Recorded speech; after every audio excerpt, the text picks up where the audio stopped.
الحمد لله نحمده ونستعينه ونستغفره ونؤمن به ونتوكل عليه ونعوذ بالله من شرور أنفسنا ومن سيئات أعمالنا من يهده الله فلا مضل له ومن يضلله فلا هادي له ونشهد أن سيدنا وسندنا وحبيبنا ومولانا محمدا عبده ورسوله أرسله بالحق بشيرا ونذيرا وداعيا إلى الله بإذنه وسراجا وقمرا منيرا فقد قال الله تعالى في كلامه المجيد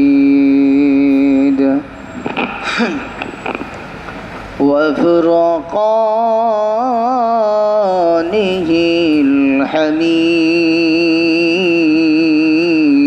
الحميد أعوذ بالله من الشيطان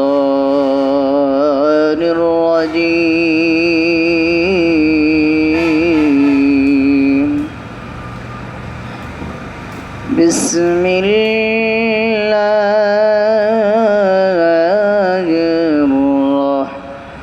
الرحمن الرحيم وما خلقت الجن والإنس إلا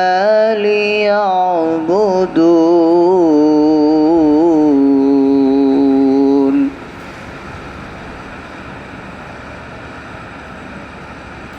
صدق الله مولانا العظيم وصدق رسوله النبي الأمي الكريم ونحن على ذلك من الشاهدين والحمد لله رب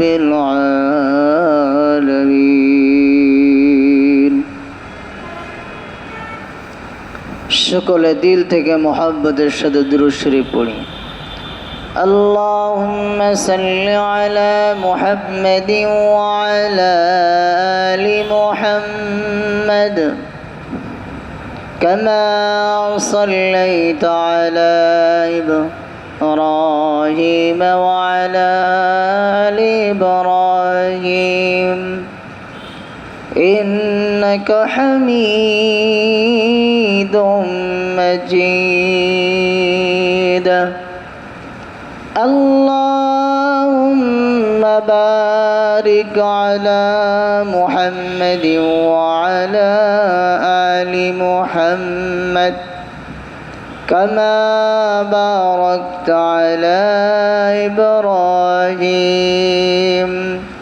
وعلى آل إبراهيم إنك حميد مجيد لا إله إلا الله لا إله إلا الله لا إله إلا ইল্লাল্লাহ লা ইলাহা ইল্লাল্লাহ লা ইলাহা ইল্লাল্লাহ লা ইলাহা ইল্লাল্লাহ লা ইলাহা ইল্লাল্লাহ লা ইলাহা ইল্লাল্লাহ মুহাম্মাদুর রাসূলুল্লাহ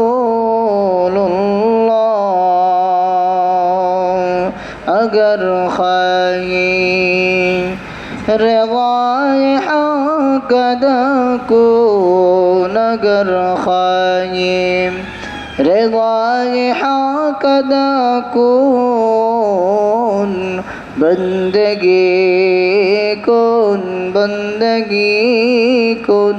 बंदगी बलगल उला बिकमालिही कशफ الدجى بجماله حسنة جميع خصاله صلوا عليه وآله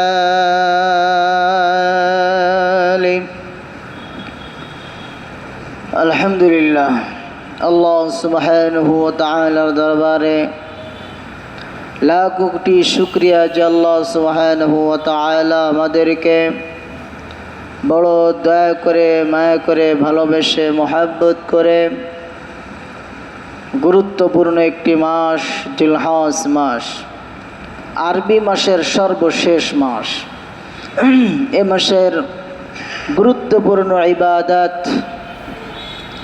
আদায়ের পর জুমার নামাজ, এর জন্য আমাদেরকে সুস্থ রেখে ভালো রেখে যথার সময়ে তার ঘরে আসার বসার তৌফিক ইচ্ছা মন মানসিকতা দান করেছেন যে রব্বে করিম, সে রব্বে করিমের দরবারে অন্তরে অন্তরে স্থল থেকে শুকরিয়া আদায় করি, বলি আলহামদুলিল্লাহ।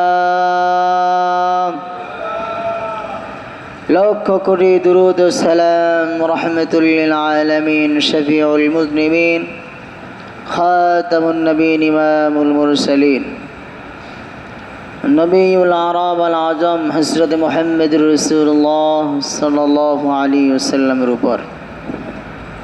প্রিয় উপস্থিতি, যেহেতু বছর শেষ, তো আমরা আজকে আলোচনা যে আল্লাহ সুবহানাহু ওয়া তাআলা আমাদেরকে সৃষ্টি করেছেন, সেই সৃষ্টির ভিতরে কোনো উদ্দেশ্য আছে না নাই? উদ্দেশ্যহীনভাবে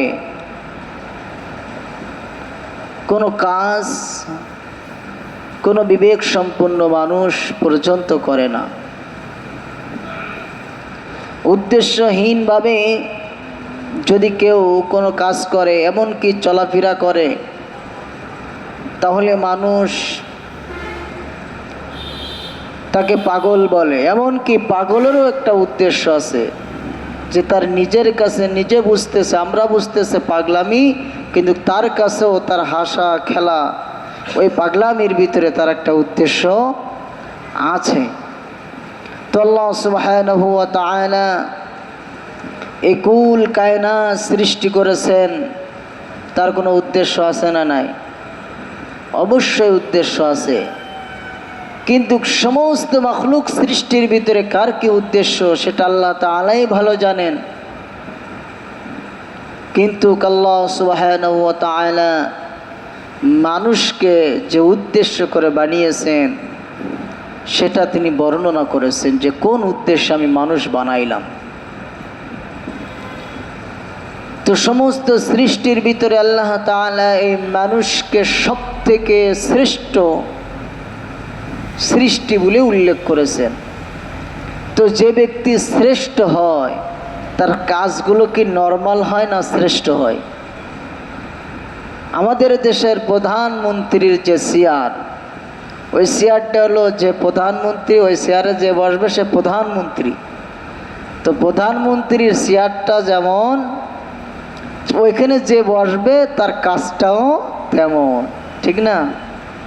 তো আল্লাহ তাআলা আমাদেরকে শ্রেষ্ঠত্বর চেয়ারে বসাইলেন। তো এই বসানোর ভিতরে শ্রেষ্ঠত্ব কাজ আছে না নাই? সে কাজ কি?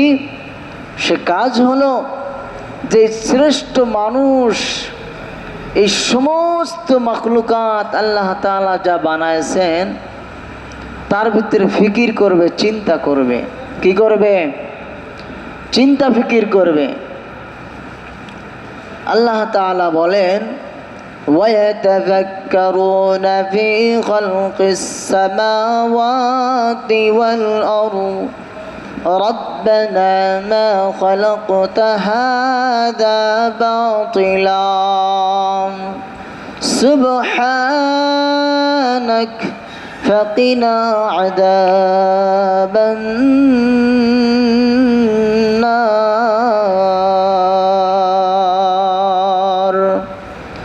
আল্লাহ সুবহানাহু ওয়া তাআলা সূরা আলে ইমরানের 191 নম্বর আয়াতের ভিতরে বলেন, আমি আল্লাহ শ্রেষ্ঠ মানুষকে এজন্য বানিয়েছি, শ্রেষ্ঠত্ব দান করেছি। তার কারণ হলো وَيَتَفَكَّرُونَ فِي خَلْقِ السَّمَاوَاتِ وَالْأَرْضِ, এই মানুষ আসমান এবং জমিন নিয়ে চিন্তা ফিকির করবে, গবেষণা করবে। এই আসমান এবং জমিনের ভিতরে যা আছে সেটা নিয়ে চিন্তা ফিকির করবে। আর ভাইরা আমার, সব থেকে জ্ঞানী মানুষের কথা বলতে গিয়ে আল্লাহ তাআলা কথা বলেছেন, জ্ঞানী মানুষ যে হবে সেই ব্যক্তি চিন্তা করবে ওয়াতাফাক্কারুনা ফি খালকিস সামা, ওই আসমানটা আল্লাহ বানাইলেন, বিশাল এক আসমান, যেটা এই দুনিয়া থেকে 500 বছরের রাস্তা। ওখানে যাওয়ার পরে দুনিয়ার মতন পুরা একটা আসমান, তারপরে আবার ফাঁকা জায়গা এত বড়, আবার পুরো একটা আসমান, এইভাবে 7 আসমান আমার আল্লাহ বানাইলেন। পুরা আসমান বানাইতে একটা খুঁটিও তিনি দেননি। তাহলে সে আল্লাহকে, এই সৃষ্টির স্রষ্টা যে, তাকে তালাশ করবে হলো এই মানুষ। এই জন্য আমি মানুষকে শ্রেষ্ঠত্ব দান করেছি। মানুষ চিন্তা করবে এই বিশাল জমিন নিয়ে, মানুষ চিন্তা করবে জমিনের ভিতরে গাছপালা নিয়ে, মানুষ চিন্তা করবে জমিনের পশু পাখি নিয়ে, এগুলো চিন্তা করবে, গবেষণা করবে। এই জন্য আমি মানুষকে শ্রেষ্ঠত্ব দান করেছি। আর এই চিন্তা করে বলে, রব্বানা মা খালাকতা হাযা বাতিলা, আয় আল্লাহ, সৃষ্টির ভিতরে তুমি কোনো কিছু অহেতুক সৃষ্টি করো নাই, তুমি কোনো কিছু অহেতুক সৃষ্টি করা থেকে পুত পবিত্র। আল্লাহ তাআলা আমাদেরকে এই শ্রেষ্ঠত্ব দান করেছেন যে আমরা চিন্তা ফিকির করব। চিন্তা ফিকির করে যে যেই ব্যক্তি গবেষণা করবে, চিন্তা করবে, সে তার রবের পরিচয় পাবে আর বলবে, আল্লাহ তুমি দুনিয়ায় যাহা কিছু বানাইছো সব কিছুর ভিতরে অর্থহীনভাবে বানানোর থেকে তুমি পুত পবিত্র। তুমি যা কিছু বানাইছো নিশ্চয় এর ভিতরে কোনো উদ্দেশ্য আছে। প্রিয় উপস্থিতি আমার, আরবি বছর শেষ এ মাস, তাহলে এই মাসে আবার আগামী বছর আরবিতে শুরু হবে। আমরা বছরের শুরুতেই যাতে ওই একনিষ্ঠভাবে আল্লাহ তাআলার দাসত্ব করতে পারি, এই জন্য আল্লাহ তাআলা আমাদের যে উদ্দেশ্যে বানিয়েছেন সে উদ্দেশ্যকে আমাদের স্মরণ করা, যে আল্লাহ আমাদের বানিয়েছেন, এই পুরা শ্রেষ্ঠত্ব দান করেছেন মাখলুকের ভিতরে, কারণ আমরা চিন্তা ফিকির করব আসমান এবং জমিনের ভিতরে যা কিছু আছে, চিন্তা ফিকির করে এই রবের পরিচয় বের করব।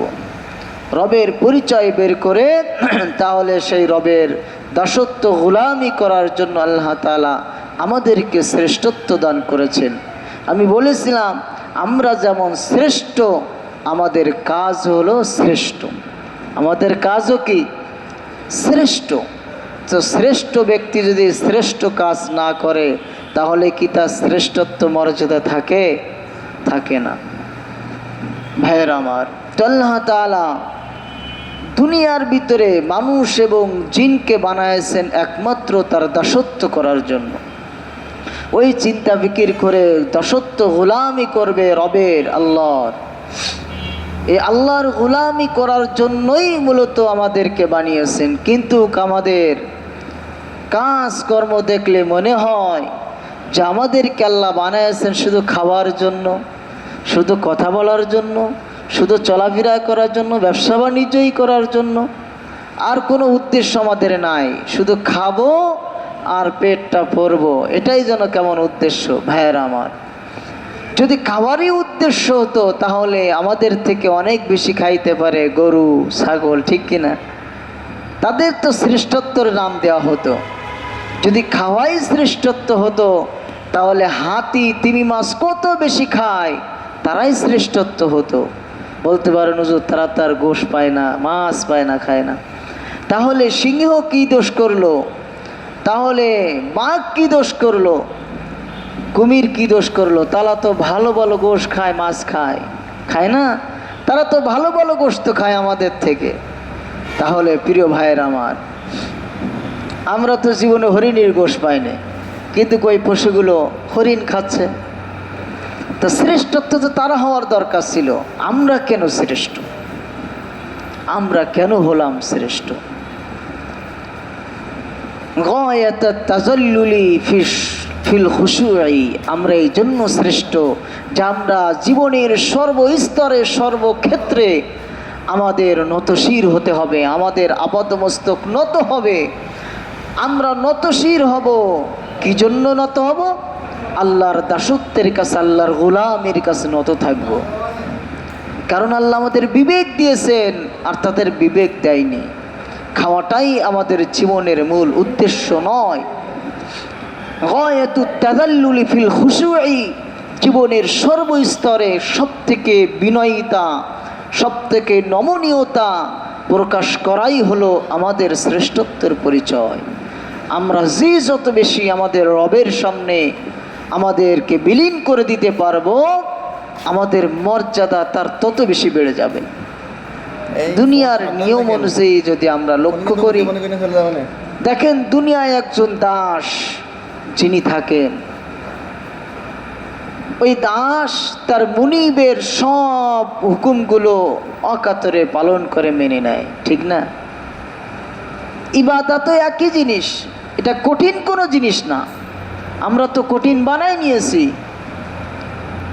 একজন মুনিবের সামনে দাস যেমনভাবে তার হুকুম কোনো কারণ ছাড়াই মেনে নিচ্ছে, দুনিয়ার ক্ষেত্রেও মানুষ আল্লাহ তাআলার ইবাদতকে এরকম মেনে নেবে, অকাতরে হুকুমগুলো এরকম পালন করবে। এদিকে ওদিকে কোনো তাকাতেকি নাই যে আল্লাহ তাআলার হুকুমের সামনে সব কিছুকে পালন করবে। এটাই তো দাসত্বের পরিচয়। দাসত্বের পরিচয়। একজন দুনিয়ার মুনিবের সামনে তার দাস যেমন কোনো যুক্তি, কোনো বুদ্ধি তার কোনো কাজে আসে না, তার কোনো যুক্তি মুনিবের সামনে পেশ করতে পারে না। সে যতই বুদ্ধিমান হোক, যতই কিছু জানুক, মুনিব যেটা বলে সেটাই তার করা লাগে। তো আমরা আমাদের রবের সামনে আমাদের কোনো যুক্তিভুক্তি চলবে না, সব কিছুকে তার সামনে বিলীন করে দিতে হবে, তার হুকুমের সামনে বিলীন করে দিতে হবে। যদিও সেটা আমাদের কাছে ভালো হোক বা খারাপ হোক, আমাদের কাছে মন্দ হোক আর ভালো হোক, সেটা দেখার বিষয় নাই। তার ভিতরে আমাদের সফলতা থাকুক আর না থাকুক, সেটাও দেখার বিষয় নয়।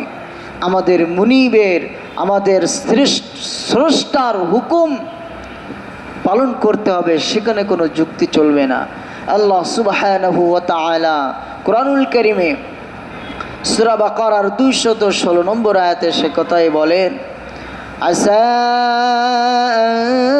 তাকরাহু শাইআন ওয়া হুয়া খায়রুল লাকুম وعسى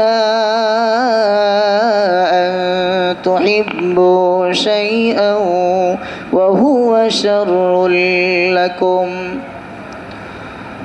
দুনিয়ার ভিতরে এমন কিছু কাজ আছে যেগুলো তোমরা দেখতেছো মন্দ খারাপ, কিন্তু কই কাজ সেটা তোমাদের কাছে মন্দ খারাপ, ওই কাজটা আসলে তোমাদের রবের কাছে ভালো।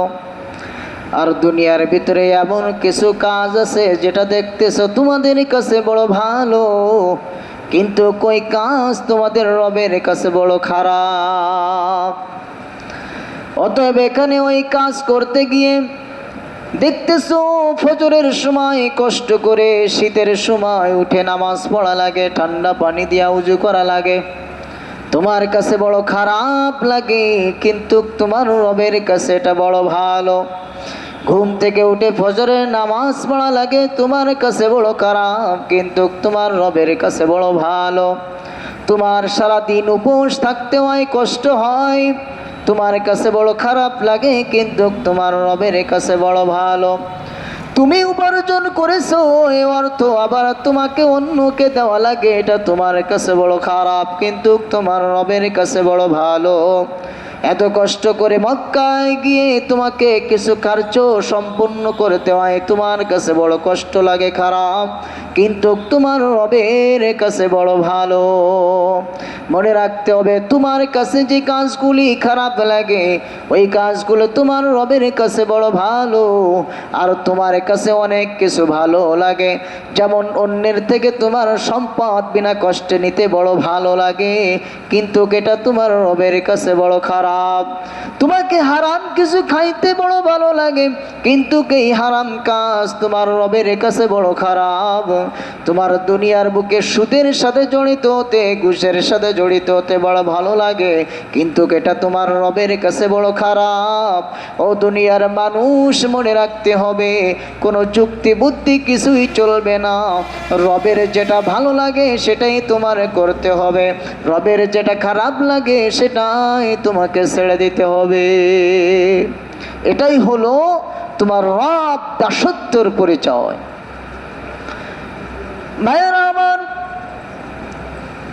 দাসত্বের পরিচয় আর একটা কাজ হলো, মুনিব যে কাজ দেবে ওই কাজগুলো বিনা বাক্যে পালন করবে।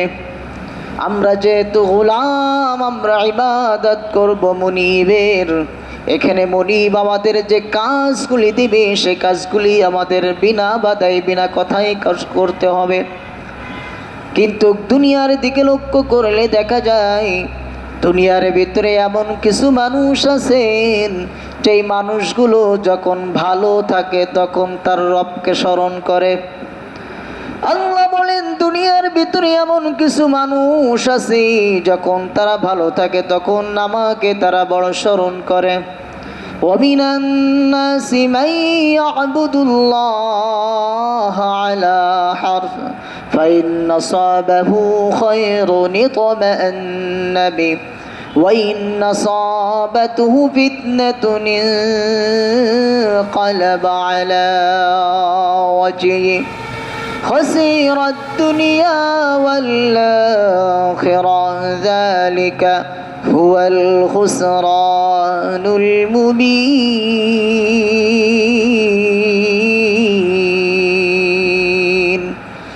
আল্লাহ সুবহানাহু ওয়া তাআলা বলেন, দুনিয়ার মানুষ রহাসের ভিতরে 11 নম্বর আয়াতে আল্লাহ বলেন, দুনিয়ার ভিতরে এমন কিছু মানুষ আছে যখন তাদের সংসার ভালো চলে, ব্যবসা বাণিজ্য ভালো যায়, যখন তাদের শরীরটা ভালো থাকে, যখন তাদের জীবনটা স্বচ্ছন্দ চলতে থাকে, আমি রবকে তখন তারা স্মরণ করে।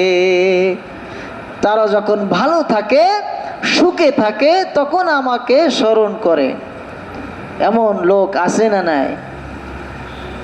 দেখবেন যারা 5 ওয়াক্ত নামাজি, খুব ভালো নামাজি, পড়তেছে, হঠাৎ করে কি হয়েছে, যারা ভালো নামাজি তাদের কথা বলছে, হঠাৎ করে নামাজে নাই, কেন?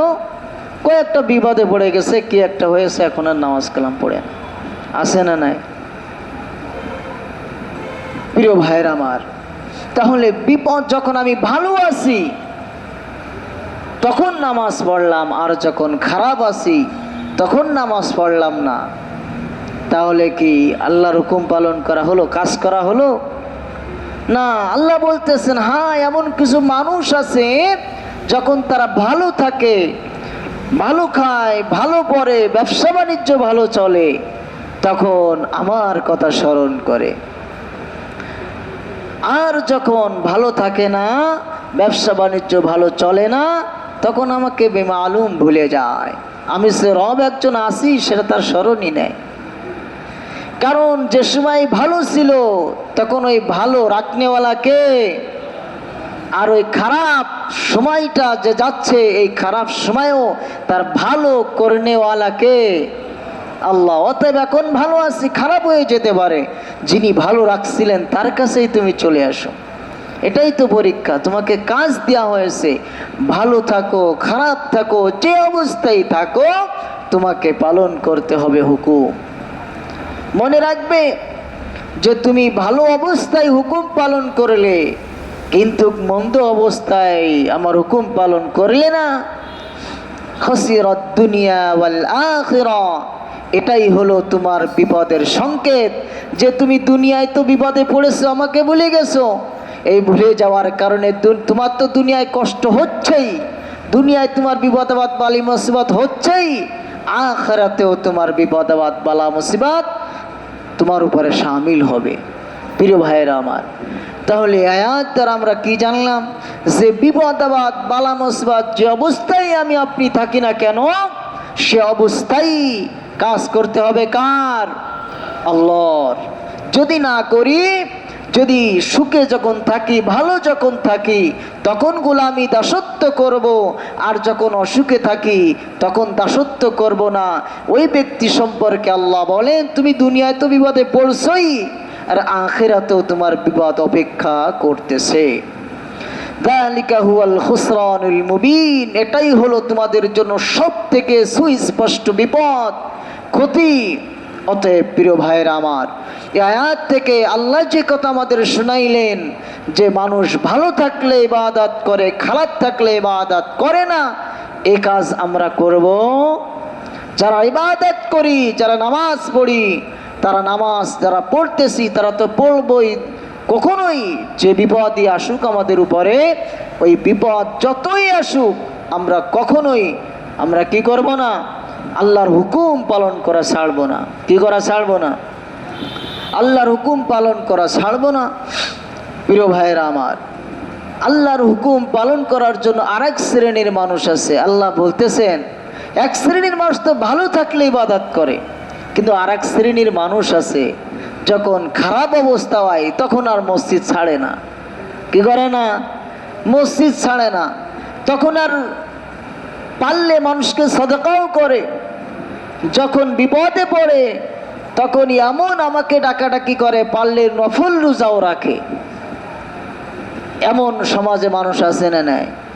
আল্লাহ বলেন, وَإِذَا مَسَّ الْإِنسَانَ الضُّرُّ دَعَانَا لِجَنبِهِ أَوْ قَاعِدًا أَوْ قَائِمًا فَلَمَّا كَشَفْنَا عَنْهُ ضُرَّهُ مَرَّ كَأَن لَّمْ يَدْعُنَا إِلَى ضُرٍّ مَّسَّهُ। আল্লাহ সুবহানাহু ওয়া তাআলা বলেন, হে দুনিয়ার মানুষ, দুনিয়ার ভিতরে আমার এমন কিছু গোলাম বান্দা বান্দি আছে, যখন তারা বিপদে পড়ে যায় তখন তারা মসজিদ আর ছাড়ে না, তখন তারা আলেম উলামাকে ছাড়ে না, তখন তারা দান করাও ছাড়ে না। যখন বিপদে পড়ে যায় পীর সাহেবের দরবারে যাওয়াও বলে না। যখন বিপদে পড়ে যায় ইবাদত বন্দেগী এত বেশি করে, মনে হয় আমাকে ছাড়ার কিছুই বোঝে না। সমাজে এমন মানুষ আছে না নাই? দেখবেন সাধারণ মানুষ এটা বসে, হঠাৎ করে ব্যক্তিটা নামাজ ধরলো কেন? অটোমেটিক বিবেক বলে যে কোনো একটা সমস্যা তার হয়েছে, যদিও না হতো তাহলে এরে তো মসজিদের আঙ্গিনাই দেখা যায় না। আছে না নাই? প্রিয় ভাইয়েরা আমার, এটা ভালো করে আমাদের অন্তরে গেঁথে নেওয়া দরকার যে আমি বিপদে পড়েছি আর মসজিদ ছাড়তেছি না। বিপদ যিনি দিয়েছেন, শান্তিও তো তিনি দিয়েছেন। তো আমি এখন বিপদে পড়লাম বলে মসজিদ ছাড়ছি না, ইবাদত ছাড়ছি না, কিন্তু ওই শান্তি যখন দেন তখন কেন তার কথা ভুলে যায় বলেন?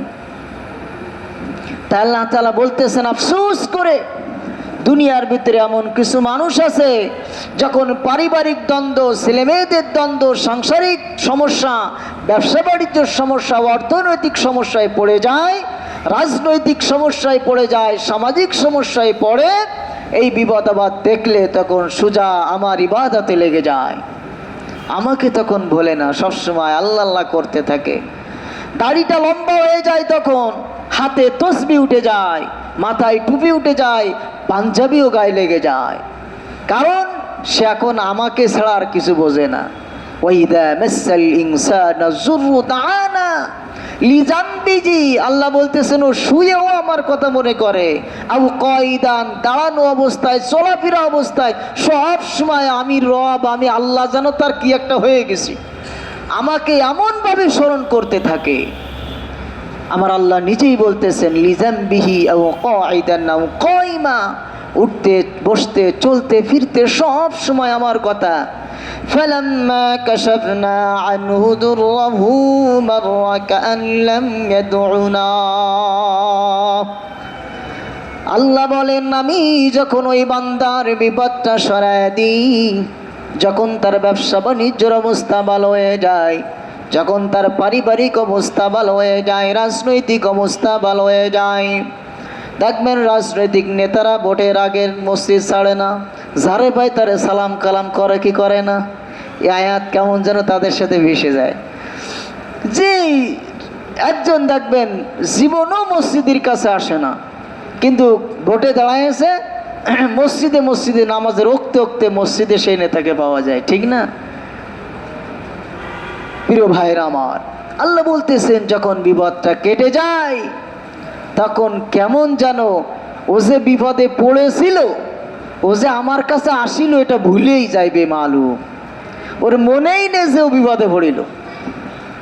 সমাজে এমন মানুষের আছে না নাই? প্রিয় ভাইরা আমার, আমাদের এর থেকে বের হয়ে আসতে হবে। তাহলে আগে জানলাম যে মানুষ যখন ভালো থাকে তখন ইবাদতে যায়, আর মানুষ যখন বিপদে পড়ে তখন ইবাদত যায়। এই দুই শ্রেণীর মানুষ। আল্লাহ তাআলা বলেন ওয়াইদা আন'আমনা আলাল ইনসানি আ'রাদা ওয়া নাআ বিজানিবি, দুনিয়ার ভিতরে এমন কিছু মানুষ আছে যখন তারা বিপদ মুক্ত হয়ে যায় তখন আ'রাদা, আমি আল্লাহ থেকে তারা বুক ফিরিয়ে নেয়, আ'রাদা বিজানিবি, কেমন যারা তারা জীবনে কোনোদিন কোনো বিপদে পড়ে নাই। আল্লাহ বলেন এ দুনিয়ার মানুষ আম্মান ইউজিবুল মুযতাররা ইযা দাআহু ওয়া ইয়াকশিফুস সূ, তুমি যে বিপদে পড়ার পরে আমি রবের কাছে ফিরে এসেছো, বলো তো তুমি যখন বিপদ থেকে মুক্ত হয়ে গিয়েছো আবার তুমি চলে গিয়েছো, তুমি বলো যখন তুমি বিপদে পড়বে তখন তোমার ওই বিপদ আপদ বালা মুসিবত থেকে আমি আল্লাহ ছাড়া মুক্তিদাতা আর কে আছে? আল্লাহ ছাড়া তুমি কার সাহায্য চাইতেছো? মায়ের আমার বলতেছিলাম দাসত্ব গোলামি হলো আল্লাহ তাআলার এমন ভাবে করতে হবে যেমন দুনিয়ার বুকে একজন মনিব, একজন মালিক তার গোলামকে কাজ করার জন্য বলে, ওই কাজ করার জন্য যখন বলে গোলাম কোনো কথা বলে না, কাজ করতেই থাকে। অনুরূপভাবে আমরা যেহেতু আল্লাহর গোলাম, আমাদেরকেও কাজ করতে হবে। ওই কাজ করতে গিয়ে এদিকে ওদিকে তাকালে হবে না, যে কাজই আল্লাহর পক্ষ থেকে এসেছে ওই কাজই যথাযথ পালন করতে হবে। জীবনের সর্বস্তরে সর্বক্ষেত্রে আমাকে সেই গোলামি দাসত্ব করতে হবে। এমনটা নয় যে আমি শুধু ইবাদতের ক্ষেত্রে আল্লাহর গোলামি করব, এমনটা নয় যে ইবাদতে আল্লাহর গোলামি করব আর ব্যবসা বাণিজ্যে আল্লাহর গোলামি করব না, ওজনে ফাঁকি দেব। এমনটা নয় যে আমি আল্লাহর গোলামি করব, পরিবারে আল্লাহর গোলামি থাকবে না, বিবির সাথে ব্যবহার ভালো হবে না, সন্তানের সাথে আচরণ ভালো হবে না, প্রতিবেশীর সাথে ভালো আচরণ হবে না, প্রতিবেশীর হক নষ্ট করব।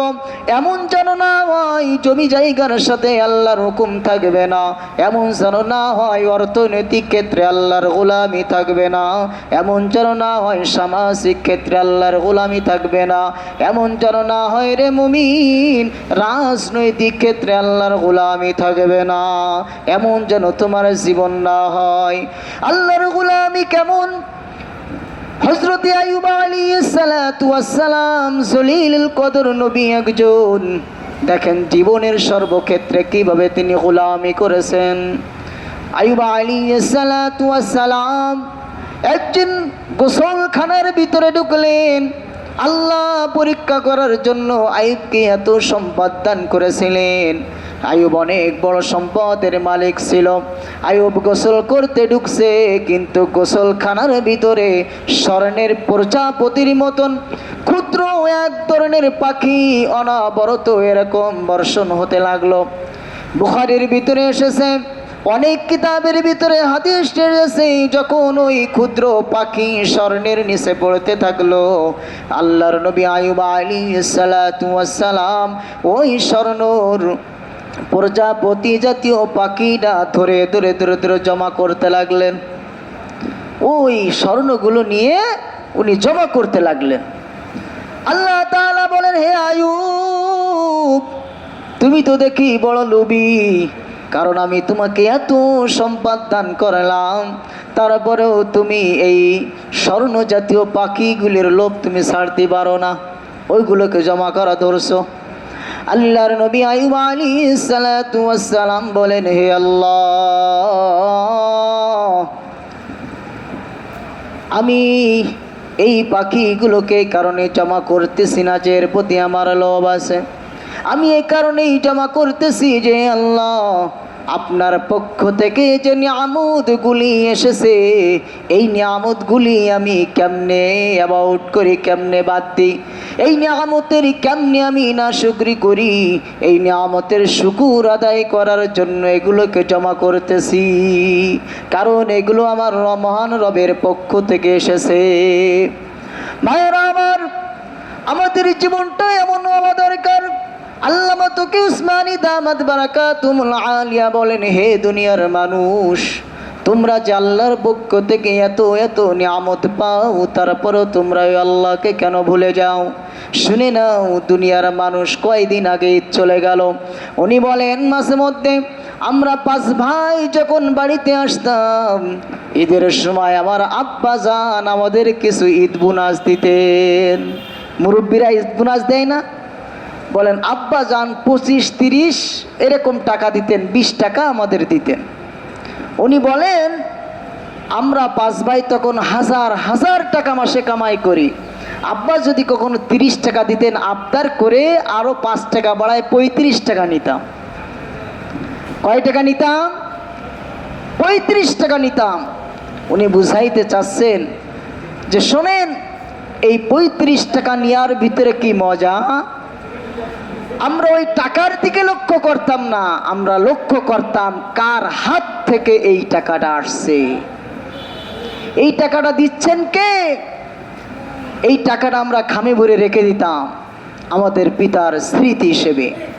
আমার পিতার পক্ষ থেকে উনি বলেন, যদি এই 30 টাকা 35 টাকা যদি আমাদের কেউ দিতেন, তাহলে আমরা মনে করতাম, বা যদি এরকম কাড়াকড়ি করে নিতাম, তাহলে আমাদেরকে মানুষ কি বলতো এবং মানবতা বিরোধী হতো, যে মাত্র 30 টাকা।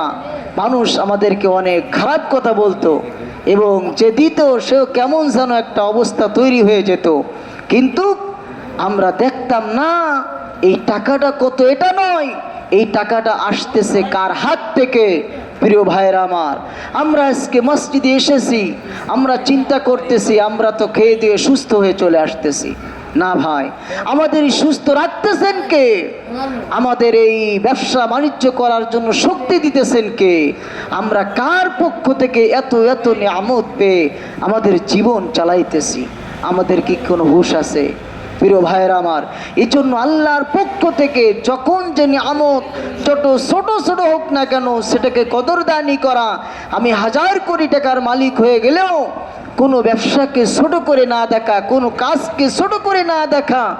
এই জন্য আইয়ুব আলাইহিসসালাতু ওয়াসসালামের উদাহরণ এই জন্য দিয়েছি, এত সম্পদের মালিক, তারপরেও তিনি ওই সম্পদকে ছাড়তেছেন না। ওই সম্পদ আল্লাহর নিয়ামত বলে সেটাকে সংগ্রহ করতেছেন, কারণ আল্লাহর পক্ষ থেকে। আর আমি একজন ভালো আলেমের ঘটনা এই জন্য শুনাইলাম যে যা কিছু আসুক, কম হোক বেশি হোক, যেহেতু আল্লাহ তাআলার পক্ষ থেকে আসে, বড়দের পক্ষ থেকে, মুরব্বীদের পক্ষ থেকে যেটাই আসে সেটাই বড় নিয়ামত, সেটা হলো আমাদের জন্য বড় নিয়ামত। এই জন্য এই নিয়ামতের কদরদানি করা, আমাদের হায়াতকে, আমাদের জীবনকে, জীবনের সর্বক্ষেত্রে সর্বস্তরে আমরা যেন আমাদের রবের দাসত্ব গোলামি করতে পারি, এই জন্য নিজেদেরকে তৈরি করা। এমন নয় যে শুধু নামাজ পড়বো, এমন নয় শুধু টুপি পাঞ্জাবি পরবো, এমন নয় যে শুধু আমি আমার বিবি বাল বাচ্চা নিয়েই থাকবো। না, আমাদের জীবনের সর্বক্ষেত্রে, প্রতিটা ক্ষেত্রে, আমি আমার ব্যক্তিগত জীবনে, আমি আমার পারিবারিক জীবনে, আমার সামাজিক জীবনে, আমার প্রতিবেশীর জীবনে, আমি আমার রাজনৈতিক জীবনে, অর্থনৈতিক জীবনে, ব্যবসা বাণিজ্যের সর্বক্ষেত্রে আমি যেন আমার জীবনকে পরিচালনা করতে পারি। দাসত্ব করব একমাত্র কার? আল্লাহর, অন্য কারণ নয়। আমি বলেছি দাসত্ব দুনিয়ার ক্ষেত্রেও যেমন কোনো হুকুম দেয় মালিক, বিনা হুকুমে, বিনা আপত্তিতে ওই হুকুম পালন করে, যেমন তার দাস, আমরা ওইরকম দাস আল্লাহর। আল্লাহর হুকুম পালন করব বিনা আপত্তিতে। হুকুম আসছে, পালন শুরু হয়ে যাবে। আমরা দুনিয়ার বুকে যেমন কোনো যুক্তি বুদ্ধি যতই জ্ঞানী হোক, দাস যেমন তার মুনিবকে, মালিককে কোনো বুদ্ধি দিতে পারে না, আমরা ওইরকমভাবে আল্লাহর দাস, আমরা এরকম কোনো যুক্তি বুদ্ধি আল্লাহর কোনো হুকুমের সামনে পেশ করতে পারি না। আল্লাহর হুকুম আসবে, সাথে সাথে আমাদের হুকুম পালন করতে হবে। কাজের ক্ষেত্রেও কাজ যেমন দেয় মালিক, তো তার দাস কাজ করে, আমরা এরকম আল্লাহর দাস, কাজ এসেছে, জীবনের সর্বক্ষেত্রে পরবর্তী কাজগুলো পালন করব, এদিক ওদিকে তাকানোর সময় নাই। এই জন্য আমি বলেছি দুনিয়ার ভিতরে 2 শ্রেণীর মানুষ আছে, যারা ভালো থাকার সময় আল্লাহর গোলামি করে, আরেক শ্রেণীর মানুষ আছে খারাপ অবস্থায় আল্লাহর গোলামি করে। আল্লাহ বলেছেন যারা ভালো অবস্থায় আমার গোলামি করে, এরা যখন ভালো থাকে না, তখন আমার দাসত্ব গোলামি করে না, এরা দুনিয়ায়ও ক্ষতিগ্রস্ত, আখিরাতেও ক্ষতিগ্রস্ত। আল্লাহ বলেন আর এক শ্রেণীর মানুষ আছে যখন বিপদে পড়ে তখন আমার কথা ভোলে না, আমার ঘর ছাড়ে না। অতএব এই শ্রেণীর 2 শ্রেণীর এক শ্রেণীও যেন আমরা না হই, আমরা হব একমাত্র শুধুমাত্র আল্লাহর দাস, আল্লাহর গোলাম, আল্লাহর শ্রেষ্ঠতম সৃষ্টি হিসাবে আমাদের যেমন শ্রেষ্ঠ কাজ দেওয়া হয়েছে, এই শ্রেষ্ঠ কাজ পালনের মাধ্যমে আমরা আল্লাহ তাআলার শ্রেষ্ঠ গোলাম, শ্রেষ্ঠ মখলুকে রূপান্তরিত হওয়ার আমাকে, আমাদের সকলকে আল্লাহ সুবহানাহু ওয়া তাআলা তৌফিক দান করুন। সকলে বলেন আমিন। ওয়া মা তৌফিক ইল্লা বিল্লাহ।